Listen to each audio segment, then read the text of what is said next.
руками, значит, не говорили, что ну так получилось, и упреждение всегда дешевле, профилактика, чем потом ликвидация. Виктор Алексеевич, прошу на контроль этот вопрос. Петр Анатольевич, спасибо большое. Посевные работы у нас продолжаются.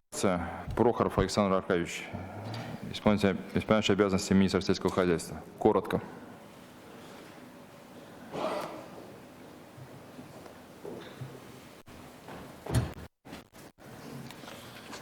Добрый день, уважаемый Александр Владимирович, уважаемый президиум, уважаемые коллеги.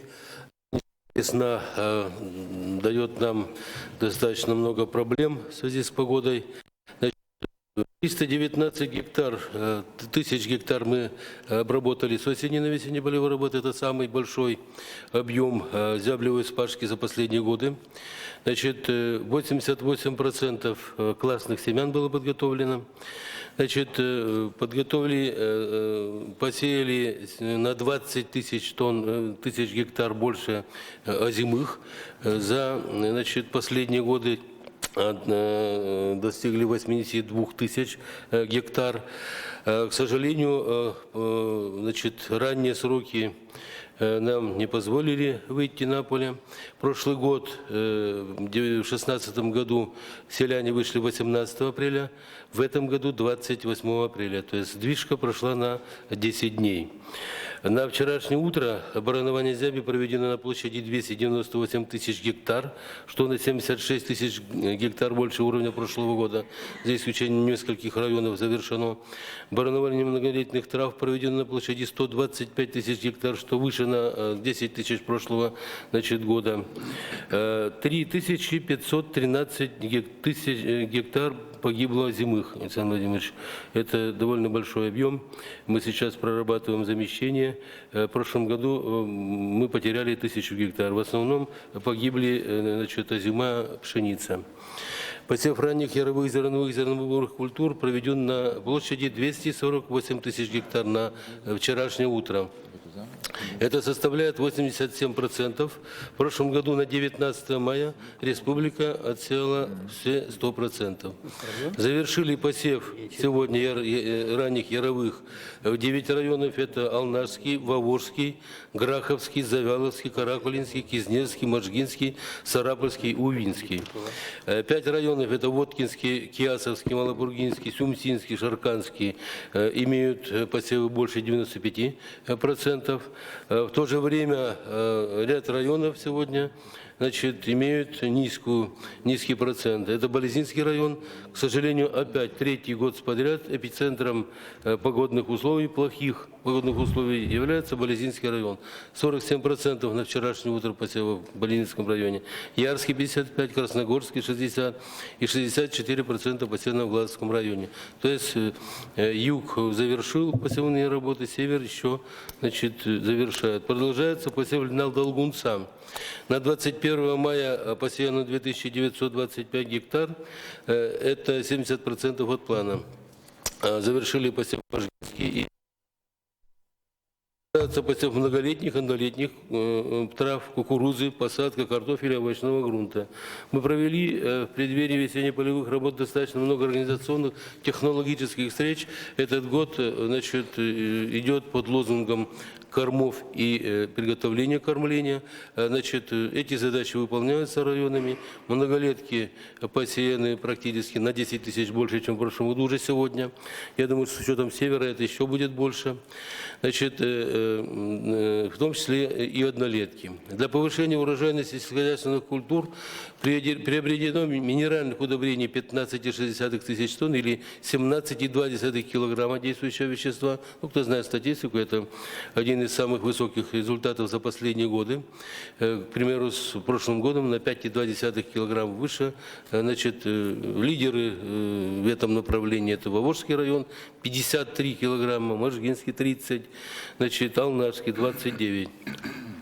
Подкормка озимых культур проведена на площади 29,9 тысяч гектар, что на 8,9 тысяч гектар выше уровня прошлого года.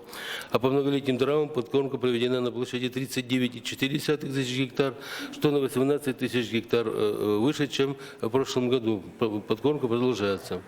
Непосредственно в посевной кампании этого года задействовано более 5 тысяч тракторов, более 2 тысяч сеялок и посевных комплексов. Готовность к посевным работам по технике составляла 96%. И значит, сегодня лимитирующий фактор только природный. Задача завершения посевной в оптимальные агротехнические сроки. Мы ставим крайний срок завершения посевных работ основных. Посев, понятно, все лето будет, основных ранних яровых к 27 значит, мая. Доклад окончен. Спасибо за внимание. Александр Аркадьевич, спасибо. Коллеги, если вопросов по данной теме нет, продолжаем. Спасибо, присаживайтесь. Следующий вопрос о состоянии дорожной отрасли в республике. Вы знаете, что мы где-то 3 недели назад приняли решение о переводе Министерства транспорта и дорожного хозяйства в казначейское сопровождение всех контрактов. Исполняющий обязанности министра финансов работает и проводит. Следующий шаг: мы проводили анализ состояния дел дорожной отрасли. И вот на прошлой неделе приняли решение. Мы с сегодняшнего дня формируем рабочую группу, которая будет детально контролировать и проводить анализ работ по всем проведенным закупкам, а их почти 6 миллиардов рублей. В основном, как вы знаете, у нас ямочный ремонт, так называемый. Поскольку вопросов очень много к нашей дорожной отрасли, финансовую составляющую мы берем под контроль уже, а вот оценка целесообразности того или иного ремонта, качество, соотнесение заявленной цены к реальной, это должны сделать эксперты. Поэтому, значит, группу рабочую возглавит Семенов Ярослав Владимирович, значит, мой советник в настоящий момент. В группу войдут исполняющий обязанности министра Горбачев Алексей Викторович. С Алексеем Викторовичем мы в пятницу разговаривали. Лукин Сергей Трифонович. Сергей Трифонович здесь сейчас? Нет, не пригласили. Он сейчас занимает позицию заместителя министра промышленности и торговли. Я буду рекомендовать Совету директоров ОАО «Удмурт-Автодор» Лукина Сергея Трифоновича на позицию генерального директора. Также к нам присоединяется в работу по государственным закупкам Анастасия Муталенко. Вы, наверное, все ее знаете. Это руководитель проекта «За честные закупки» Общероссийского народного фронта. Сейчас она занимается методологией. Она будет осуществлять у нас настройку закупок. Почему, так сказать, мы такую тяжелую артиллерию привлекаем? За последнее время отторговано около 10 миллиардов контрактов по дорогам. У нас самый низкий процент экономии в стране. 0,15. 1,8 участников торгов. Я попрошу главного федерального инспектора Дмитрия Ахмедовича Мусина. Мы и так работаем с вами во взаимодействии плотном по всем вопросам, но этот вопрос прошу, так сказать, под особый контроль и также войти в эту рабочую группу. Естественно, исполняющий обязанности министра финансов Евдокимов Станислав Петрович. Будут еще технические специалисты от Министерства транспорта Российской Федерации, от Счетной палаты. Коллеги, задача очень простая. Эффективность расходования бюджетных средств. Та ситуация, которая у нас сейчас, она недопустима. Значит, примеры эффективного расходования у нас есть. Вот недавно у нас, Юрий Александрович, по городу Ижевску, по-моему, по программе как раз федерального софинансирования Значит, у нас был торговый контракт, значит, экономия составила 30%, 170 миллионов рублей. То есть, когда мы хотим быть эффективными, мы, оказывается, можем. Что такое 170 миллионов рублей? Ну, это дополнительный, незапланированный ранее участок дороги в городе Ижевске. Поэтому, Алексей Викторович, вы человек профессиональный, у меня в этом сомнений нет. Задача простая. Из этих отторгованных 6 миллиардов сделать объем больше и при этом качественней. Отдельно я ориентирую рабочую группу на состояние нашей дорожной разметки. Для меня ситуация абсолютно очевидная. То есть не нужно объяснять, что везде технологии, а у нас вот только так. Я уже был на объекте и в Татарстане, и в Москве, и у нас на территории предприятия концерна «Калашников», где другая разметка с гарантией и так далее. Я не хочу сейчас выводы делать, вам все они очевидны. У нас контракты, у нас самый дорогой щебень по такой цене, что, ну я не знаю, можно в Калининграде добыть и самолетом перевезти в Чукотку, на Чукотку. Выигрывают у нас эти контракты волонтеры из Екатеринбурга. Я уже не знаю, сколько раз надо сообщения отправлять. Все-таки хочется по-партнерски, значит, взаимодействовать. Ну, как-то такое ощущение, что быстрее, вот чего-то тут ухватить. Ну, коллеги, ухватите, я не к вам обращаюсь, а понимает кто. Но не донесете. Ну, безобразие это, ну как, уже понятно, и уголовные дела, нет, у нас все продолжается. Вот такая вынужденная мера, поэтому дорожную отрасль мы берем под тотальный контроль. На ее примере мы, значит, выйти должны на более эффективное расходование средств. У нас... и еще очень важный аспект. Обращаюсь и к Общественной палате Удмуртской республики, я встречался и Общероссийскому народному фронту, и к тем организациям, которые занимаются контролем, общественным контролем, значит, дорожного хозяйства и отрасли, быть более активными, но при этом объективными. Я сверял некую информацию. Ну, есть много объективной информации, качественной, которая будет эта же рабочая группа, которая сейчас обозначена, проверять. Но есть информация не объективная. Действительно, ремонт проведен хорошо, фотографии с других объектов. Поэтому тоже, коллеги, здесь не увлекайтесь, но при этом я вас призываю быть более активными в осуществлении общественного контроля за ремонтом, обслуживанием дорог в Удмуртской республике. Мы с вами должны работать в полном, в тесном контакте. В ближайшее время я вот как раз-таки представитель общественного контроля и рабочей группы соберу вместе, и мы будем вот в таком ручном режиме, значит, заниматься нашей дорожной отраслью. Это один из ключевых вопросов нашего аппаратного совещания. Еще один важный вопрос. Вы прекрасно знаете ситуацию с бюджетом. Мы ее постепенно выправляем благодаря Министерству финансов Российской Федерации. К нам идут навстречу по многим таким ключевым проблемным вопросам. И если можно сказать, что проблема, которая у нас возникла в силу, значит, нарушений соглашения нами, и нам приходится вернуть сейчас 14,6 миллиардов рублей. Здесь, если у нас вопрос будет решен, у нас уже провелись соответствующие торги, и Министерство финансов идет навстречу, у нас будут потери минимальные, то все дальнейшие ситуации и наши просьбы по финансовому, так сказать, оздоровлению, по снижению нагрузки в силу большой закредитованности у коммерческих банков, вот вся эта работа, она будет вестись только после того, как мы устраним те замечания, которые Минфин нам представил. У нас работала всю прошлую неделю группа сотрудников Министерства финансов Российской Федерации, и я бы попросил исполняющего обязанности министра финансов Евдокимова Станислава Петровича о результатах экспертной группы. Это предварительные результаты, но они очень важны, чтобы мы не ждали окончательного акта. Он будет больше, он будет жестче. вот, чтобы все, кого, в общем-то, информация это будет касаться, уже ее восприняли для работы. Станислав Петрович, пожалуйста.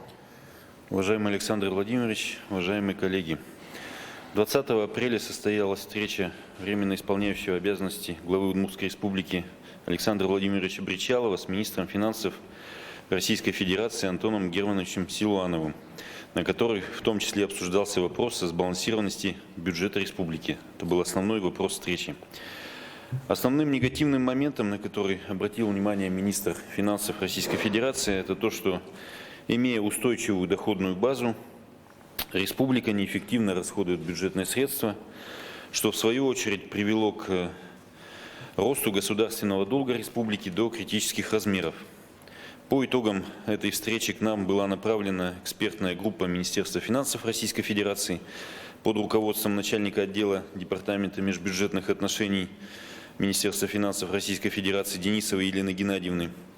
В группу вошли также наряду с сотрудниками Минфина сотрудники Федеральной налоговой службы, научного института при Министерстве финансов Российской Федерации и коллеги из других регионов, это Башкирия и Чувашия, в которых уже успешно прошла работа по повышению эффективности расходов бюджетных средств. В течение 3 дней группа здесь отрабатывала, прошли встречи и неоднократные с 13 крупными министерствами и ведомствами. По итогам работы экспертной группы были выявлены основные проблемные вопросы республики. Я на основных только остановлюсь. Сам акт он будет существенный, подробный, все будет разобрано в нем. Первая проблема республики – это раздутая сеть государственных органов власти. По показателю в расчете на 1000 жителей мы далеко впереди всех основных регионов Российской Федерации и Приволжского федерального округа. Как следствие, у нас раздутая сеть подведомственных учреждений, идет дублирование функций между министерствами, ведомствами, учреждениями. И все это приводит к снижению управляемости и завышению расходов республики. Необходимо в данном случае провести структурную реорганизацию как правительства, так и подведомственной сети учреждений. Также было отмечено, что проведенная оптимизация недавно она не дала бюджетного эффекта, и необходимы другие подходы к проведению сокращения и преобразования правительства. Второй момент, на который обратили внимание, необходимо провести пересмотр социальных выплат на предмет нуждаемости и адресности. То есть бюджет должен оказывать помощь только тем, кто в ней действительно нуждается, а не раздавать средства всем подряд. Третий момент, на который обратили внимание, это работа с доходами. Хотя в целом положение доходной базы устойчивое, но есть существенные резервы. 2 основных направления. Первое – это необходимо провести анализ и отменить неэффективные налоговые льготы. Второй момент – это работа с имущественным комплексом, с имущественными налогами. Здесь есть значительные недоработки. 2 основных момента. Нужно привести в порядок кадастровую оценку имущества и земельных участков. По отдельным направлениям она значительно занижена. Выявлены даже факты наличия разной стоимости кадастровой в одном здании, разных помещений. То есть это все необходимо в кратчайшие сроки привести к нормальной рыночной оценке. И вторая часть – это работа с бесхозным и незарегистрированным имуществом. То есть отмечено, что у нас на территории республики порядка 260 бесхозных объектов имущества, которые функционируют. В основном это торговые центры, они приносят доход, они работают. На территории города Ижевска основная концентрация – 209 объектов. Здесь я обращаюсь к муниципальным образованиям. У вас есть полномочия заявить права на эти объекты, как на бесхозные. Я думаю, что это приведет к регистрации этих объектов, и они попадут в систему налогообложения. И 4-й момент, основной, на который обратила внимание рабочая группа, это неэффективность расходования средств по отдельным направлениям. Были указаны дорожное хозяйство, строительство и предоставление субсидий юридическим лицам. По дорожному хозяйству я не буду повторяться, уже все сказано. По строительству было отмечено, что у нас имеется значительное количество незавершенных объектов, порядка 700 было названо, то есть по ним идет распыление средств, нет результата, объекты не вводятся, идет увеличение стоимости. Также мы значительно выше российских показателей по соседним регионам. По юридическим лицам по предоставлению субсидий был отмечен слабый контроль за достижением целевых показателей, за достижением результативности. Результатом работы группы будет план по финансовому оздоровлению республики. Необходимо подойти к этой работе максимально ответственно. И с этими же подходами необходимо перейти к формированию бюджета на 2018 год. Что нужно сделать здесь? Дополнительные материалы, запрошенные у Министерства и ведомств рабочей группой, необходимо представить нам, Министерство финансов, до 23 мая, то есть до конца завтрашнего дня. Здесь я хотел бы ответить, что материалы необходимо представить всеми министерствами и ведомствами, а не только теми, с кем проведены встречи. То есть предложения должны быть оцифрованы. Здесь никакие общие слова не пройдут. Необходимо обязательно указать бюджетный эффект от реализации этих мероприятий. И учитывая особую важность этого вопроса, прошу вас, Александр Владимирович, взять этот вопрос под свой личный контроль. Спасибо за Станислав Петрович, спасибо. Присаживайтесь. Коллеги, буквально несколько комментариев. Но, естественно, это будет под моим личным контролем, потому что я, как высшее должностное лицо, вообще ответственен за все, что происходит в республике. Вот смотрите. Конечно, то, что Станислав Петрович доложил, это такой облегченный вариант. И я его специально попросил, так сказать, те формулировки, которые у нас уже есть в предварительном акте, не зачитывать, чтобы все-таки попытаться еще раз сохранить партнерский формат, в первую очередь мой, с правительством Удмуртской республики. Я говорил об этом с первого дня. Не со всеми у нас, честно буду говорить, откровенно складываются. Значит, кого-то я могу в пример, значит, привести, например, министра Маринина. Я там не делаю каких-то дополнительных пинков, наоборот, уже обратно идет больше активности. Там министр спорта у нас как-то, в общем-то, сориентировался по ситуации. Итоговый акт будет жестче. Он точно будет представлен в Счетной палате Российской Федерации и в правительстве, и, соответственно, к сожалению, по некоторым эпизодам в Генеральную прокуратуру. Значит, это не моя прихоть, коллеги. Это объективная ситуация. Министерство финансов не может. Вы понимаете, те субъекты, которых задолженность примерно уже подходит к объему, соответственно, собственных доходов, они под особым контролем. Но я хочу что до вас донести. У нас абсолютно нормальная ситуация с бюджетом. У нас просто наш с вами бич неэффективности. Объемы, они просто катастрофические. Я не хочу какие-то другие термины здесь, там, и почему это происходит. Я вас еще раз прошу. Количество сотрудников во всех наших ведомствах и министерствах более чем достаточно. Более чем. Но что происходит? Вот Виктор Алексеевич на первом совещании правительства и Станислав Петрович каждому министерству напомнил, все соглашения с Российской Федерацией необходимо на особый контроль. Значит, министр промышленности и торговли услышал 10 миллионов рублей, за них до сих пор боремся. Вот, Алексей Александрович Шепталин, у меня к вам вопрос. У вас есть соглашение по реализации проекта «Кванториум». По нему вы у Федерации взяли 30 миллионов рублей, если мне память не изменяет. 57. Когда у нас дата реализации этого проекта? Насколько готовность проекта? Я-то знаю. Почему вы молчите? Мы 57 миллионов будем вынуждены вернуть. Мы не достроим сейчас. Коллеги, то, что вы называете инвестициями, это не инвестиции, это мы привыкли у бизнеса просить. Мы больше у бизнеса вот так просить не будем. Я со всеми бизнес-сообществами встречаюсь, мы выстраиваем с ними партнерские соглашения. Алло, горим, дайте 10 миллионов рублей, забудьте. Почему молчим? Мы когда первое совещание? Уже месяц назад проводили. По этому вопросу мы еще раньше собирались. Ну вы же не достроите. Ну чего у вас в головах происходит? Вы должны меня уже, там, Виктор Алексеевич, на совещание запрашиваться, писать СМС, красный флаг. Ну, осталось июнь, до июня, июль, август, 3,5 месяца. Ну, 57 миллионов, мы и к этому двигаемся. И молчание. Ну, где наша эффективность? И проблема не только и не столько в 57, потом нам не дадут. Мы не используем и половину тех возможностей, которые федерация предоставляет регионам. А потом мы чего говорим? Да у нас вот налоги и не налоговые столько, оставляют нам меньше. Да мы вот такие, а нам не дают. Ну как мне еще до вас донести? Слушайте, ну нельзя на 6 миллиардов ямочный ремонт делать.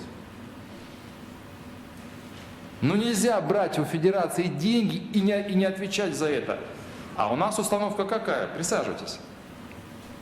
Ну, ввязываемся в бой, а там что-нибудь получится. Это бизнес может себе позволить, он рискует своими средствами. Слушайте, я уже устал, у меня столько времени уходит на объяснение с министрами. Вместо того, чтобы... Объясните, каким способом до вас донести? Уволить всех, и новое правительство, народ не пишет в соцсети. Зачем вы... Ну, потому что я считаю, что каждому нужно дать шанс. Вместе учиться, вместе переформатироваться. Вы как в засаде. Ну, я не могу по-другому. Я почему на аппаратном совещании это поднимаю вопрос? Чтобы быть честным и открытым с обществом. Вот у нас такая проблема. Ладно бы у вас людей не было. Я понимаю, у нас участковых не хватает в населенных пунктах или врачей . Но здесь же у вас перегрев, извините. Я сейчас не сокращаю. Хотя нам сейчас придется это делать, и это буду я под контролем.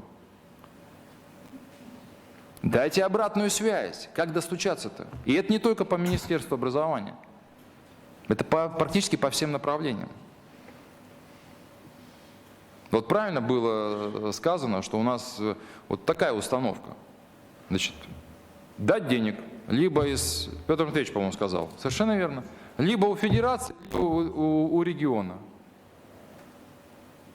У нас огромный объем внутренних резервов.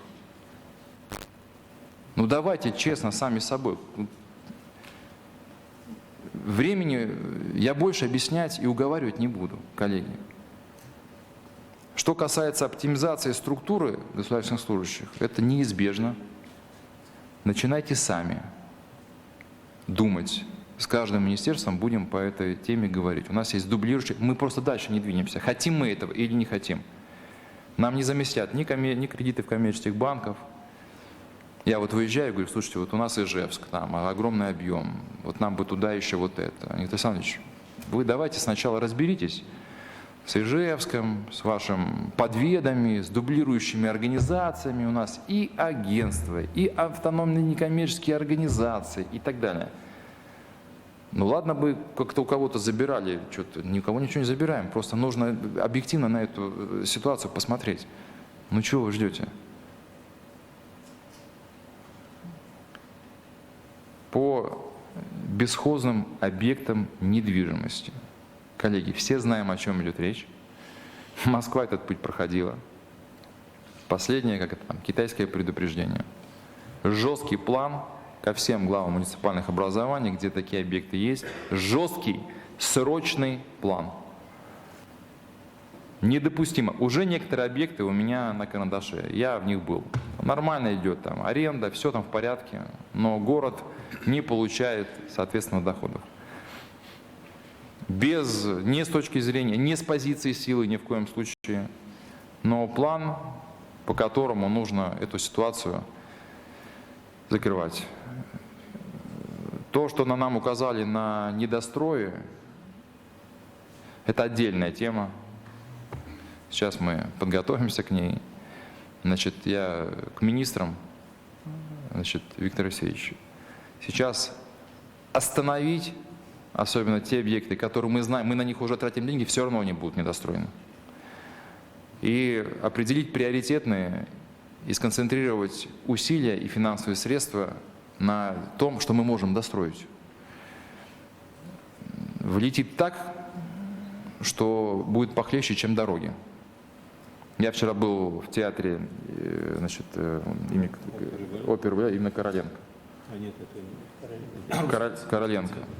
У меня вопрос, а мы зачем это делали? Там междугородные деревянные перекрытия. Но очевидно было, если мы хотим эксплуатировать в долгую, то нужно их менять, это капитальное строительство. Зачем мы отремонтировали фасад и часть, чуть-чуть маленький кусочек здания? Я логику не могу понять. Может быть, я с точки зрения бизнеса, ну где же логика-то? Слушайте, там же придется все, мы его будем делать. Я встречался с Удмурткой НЭШ, их просьба, значит, по Центру удмуртской культуры, она совершенно справедливая, объективная. Тут даже не в этом дело. Я не могу понять, опять же, что-то мы, может быть, как-то научите меня тогда? Может быть, это правильно? Мы втягиваемся, там, покрасили это, потом снова и снова. Не дожидайтесь, пока я включусь так же, как по дороге.